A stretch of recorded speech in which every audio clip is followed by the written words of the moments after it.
welcome to Building Wealth.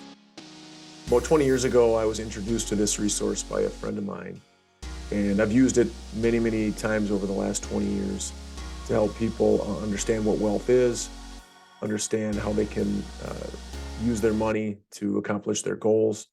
I've used it in the high school classroom. I've used it with clients. I've used it with clients' children and grandchildren. It's a great resource that I'm happy to share with you. And it's actually put out by the Dallas Federal Reserve. So if you'd like a copy of this, you can either contact us, or you can go to the Dallas Federal Reserve, www.dallasfed.org, and go to Building Wealth, and they will actually send you booklets, or there's a PDF version if you'd like to just view it online. So we're going to cut it into 5 modules. There's really 5 different courses in this. Learning the language, what is wealth to you? Budgeting to save, which I think a lot of people have budgeting questions. It's helpful. Saving and investing, and some of the terminology used in the investment world that can maybe help you. Controlling your debt, which I think everybody who is accumulating and buying a home or going to college and paying off college loans needs to learn about controlling that debt. And then protecting what you have. Obviously, as we build wealth, we want to make sure we have the proper protection in place in case something goes awry, so that it doesn't wipe out what we've worked so hard to save. So we'll break that into 5 different modules, and you can they'll be in different videos, so you can click on the one that you'd like to start with and kind of work around from there. So enjoy. Hopefully it helps.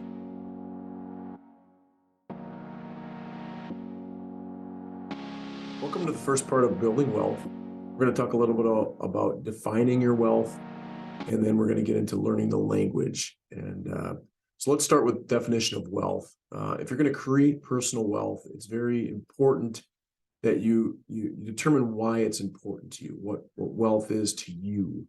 Some people consider themselves wealthy because they live in a big house or travel the world.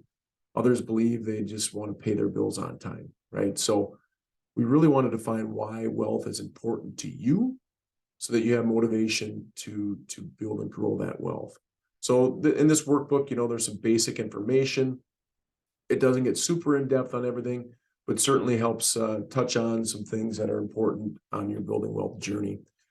So let's define what wealth is. Take out a scratch sheet of paper or open your book and write down the things that are important to you and why wealth is important to you. There's a couple examples: putting your kid through college, having enough to buy a house or put a down payment on a house. Could be financial independence. Could be just having enough so that you can retire someday. Could be enough to pay for vacations and not have to put them on credit card. What is wealth to you? And let's define that wealth. So now that we've defined the wealth, let's talk about some definitions in wealth building and wealth management that we use pretty often. In this case, we're going to use Anthony as an example. Anthony is 35 and he works for a manufacturing company. He looked at his finances and realized that at the rate he was going, there wouldn't be enough money to meet his family's financial goals. So he chose to grab this book and embark on a wealth creation strategy. He began to learn the language, and the first lesson was to understand assets, liabilities, and net worth. Very simple formula: assets minus liabilities equals net worth. So what is an asset? I tell people an asset is something you own. Particularly, we want to focus on wealth creating assets. Wealth creating assets usually grow in value over the long term.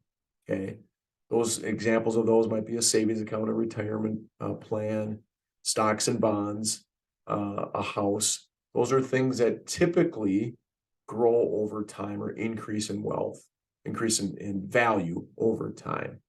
Other assets like a car, phone, computer, household furnishings, clothes, those things typically don't increase in value, and they actually decrease in value over time. So not saying that we don't need those things. Those things help us in a day-to-day world accomplish some of our goals and help us maybe even create wealth by using those tools. However, those don't increase our net worth over time. They typically decrease our net worth, and we're consuming those things. They are decreasing in value. A liability is something we owe somebody else. So examples would be obviously a mortgage, credit cards, car loan, hospital or medical bills, student loans, any dollar or anything that you owe somebody else is a liability. So very simply, we can define and come to our net worth by using the formula assets minus liabilities equal net worth.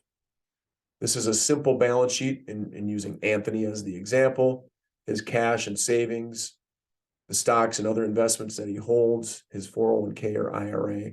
He doesn't have a home, so that value is zero. His car is currently worth $14,000. So his total assets are $46,500. Obviously, he doesn't have a mortgage or home equity line of credit. He has a car loan, credit card balance, student loan, and other liabilities totaling $22,500. So if we take his assets of $46,500 minus his liabilities of $22,500, that equals his net worth of $24,000. If he were to sell everything and move to a deserted island in paradise, he would have $24,000 to take with him. So take a couple minutes here and write on a scratch sheet of paper, or even in the book, your assets and the liabilities that are typically tied to those assets and what your net worth is.